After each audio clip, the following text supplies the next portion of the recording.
અને સમાચારો તરફ નજર કરીએ। ગાંધીનગરમાં પ્રદેશ ભાજપની પાર્લામેન્ટરી બોર્ડની બેઠક મળશે। મુખ્યમંત્રી નિવાસ સ્થાને સાંજે 6 કલાકે આ બેઠક મળનારી છે। મુખ્યમંત્રી, પ્રદેશ પ્રમુખ સહિત પાર્લામેન્ટરી બોર્ડના સભ્યો હાજર રહેશે। સેન્સ પ્રક્રિયા દરમિયાન બનાવેલ પેનલ પાર્લામેન્ટરી બોર્ડમાં મુકાશે અને આજે પાર્લામેન્ટરી બોર્ડ બેઠકમાં બંને બેઠકોના ઉમેદવારોના નામ નક્કી થશે। કડી અને વિસાવદર પેટા ચૂંટણીમાં ઉમેદવાર પસંદગીની પ્રક્રિયા, પૂર્વ મેયર હિતેશ મકવાણા, પૂર્વ એમએલએ અને હિતુ કનોડિયાની ચર્ચા। પૂર્વ સંસદીય સચિવ હિતેશ મકવાણાના પિતા પણ દાવેદાર હોવાની ચર્ચા છે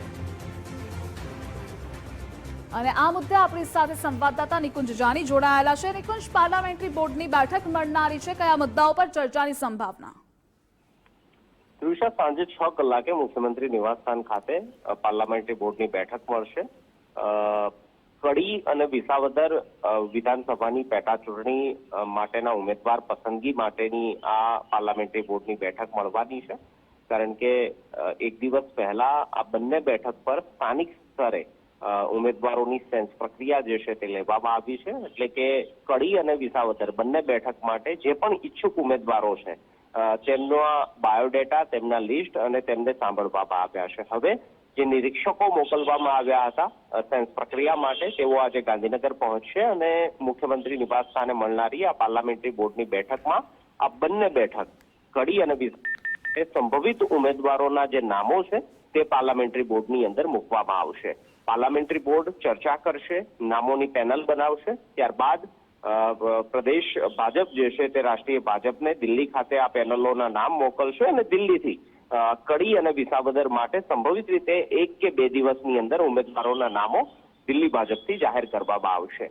મહત્વનું છે કે કડી અને વિસાવદર માટે અલગ અલગ પ્રકારના ઉમેદવારોએ પોતાની ઉમેદવારી નોંધાવી છે। કડી વિધાનસભા બેઠક જે છે તે SC અનામત બેઠક છે।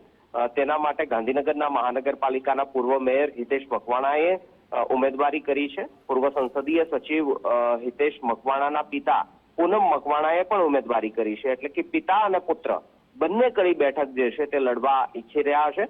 આ ઉપરાંત ગુજરાતી ચલચિત્રના સુપરસ્ટાર એવા હિતુ કનોડિયાએ પણ પોતાની ઉમેદવારી કરી છે, તે પ્રકારની માહિતી મળી રહી છે। લોક ગાયિકા કાજલ મહેરિયાએ પણ કડી વિધાનસભા બેઠક લડવા માટે પોતાની દાવેદારી કરી છે। કરશનભાઈ સોલંકી, ભાજપના પૂર્વ ધારાસભ્ય જેમના મૃત્યુ થવાના કારણે કડી બેઠક ખાલી પડી છે, તેમના પરિવારમાંથી પણ કોકને ટિકિટ આપવામાં આવે તેવી પણ શક્યતા જોવાઈ રહી છે।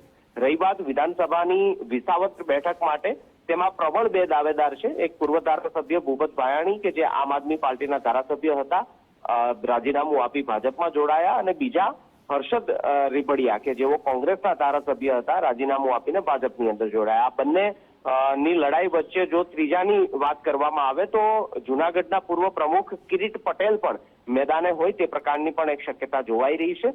ભાજપ હંમેશાથી જ સૌને ચોંકાવવા માટે ઓળખાતું હોય છે, અને આ વચ્ચે જે વિસાવદર બેઠક છે ત્યાંથી કેશુભાઈ પટેલ અગાઉ ચૂંટણી લડતા હતા, એવી પણ શક્યતા જોવાઈ રહી છે કે ભાજપના પૂર્વ મુખ્યમંત્રી કેશુભાઈ પટેલના પરિવારમાંથી પણ વિસાવદર બેઠક માટે કોઈને ટિકિટ આપવામાં આવે તો સંશય નહીં, તે બાબતની પણ હાલ માહિતી મળી રહી છે, પરંતુ સાંજે પાર્લામેન્ટરી બોર્ડની બેઠકમાં આ બાબત વધુ સ્પષ્ટ થશે। જી નિકુંજ, જોડાવા બદલ આભાર આપનો।